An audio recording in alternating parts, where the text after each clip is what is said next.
I fool my stepfather to admit wrongs against me. Mom divorces him after he attacks me. This happened when I was 15. My mom and dad divorced when I was 9. Soon after, my mom married my stepfather. Summers and every other Christmas were spent out of state with my dad. The rest of the time, I was with my mom. They did not have the nicest of splits and divorce, but both insisted and kept to it that they would not interfere with my younger brother and I, relationship with the other parent. My stepfather did not agree to this, however, and did everything he could to sabotage our relationship with our father. My dad would call, and if my stepfather answered the phone, he would hang up on dad. He called my dad to demand more child support, or he would legally adopt us, and my dad would never see us again. I had no real friends growing up because I did not want to bring people home. One day, while visiting my dad, we ordered some custom leather jackets to arrive about a month later. It came, and I found a box on the dining room table with "Return to Cinder" written on it, as if he had meant to send it back later. I grabbed it, stashed it in my room, and thankfully he forgot all about it.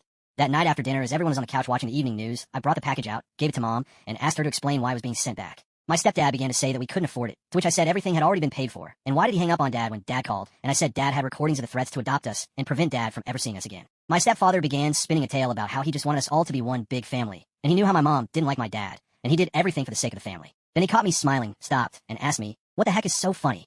I said, "Dad has no recordings, but why does he need them when you just admitted to everything?" He said something unintelligible and jumped off the couch to lunge at me until my mom stopped him by getting in between us. Mom simply said, "Out," and he walked to the front door and let himself out. After we heard him drive away, Mom asked for the details about everything and apologized for bringing him into our lives. The next morning, I was walking to the bus for school when my stepfather quickly pulled up near me and stopped, then got out of the car and started walking towards me. I screamed like I've never screamed before or since. He got up to me, slapped me across the face, grabbed my shirt, and started walking me to his car. I didn't go peacefully, though, screaming and resisting the whole way. That's when my savior appeared. An older gentleman had seen everything and came out of his house with quite possibly the largest hand cannon I have ever seen outside of the movies. He just saw an older man dragging a screaming teen girl to his car. He told my stepdad to stop, pointed his gun at him, and got him to kneel down with his ankles crossed and to intertwine his fingers behind his head. So, I believe he was former military. Isn't that how you were taught to take prisoners? I don't know for sure. His wife had also seen everything and called the police, then came out and began soothing me.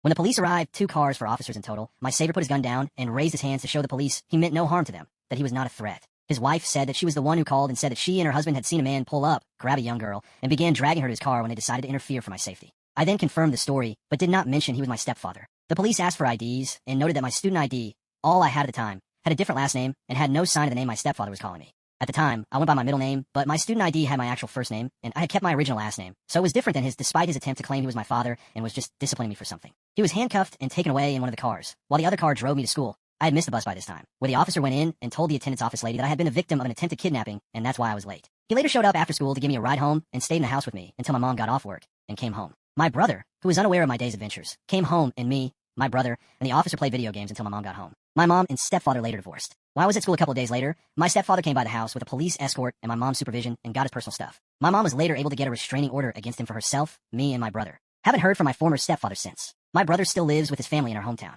I know you're not supposed to glorify violence, but I don't know how to tell the story without IT to why mom and stepfather later divorced. When I was at school a couple of days later, my stepfather came by the house with a police escort and my mom's supervision and got his personal stuff. My mom was later able to get a restraining order against him for herself, me, and my brother. Haven't heard from my former stepfather since. My brother still lives with his family in our hometown. I know you're not supposed to glorify violence, but I don't know how to tell the story without it.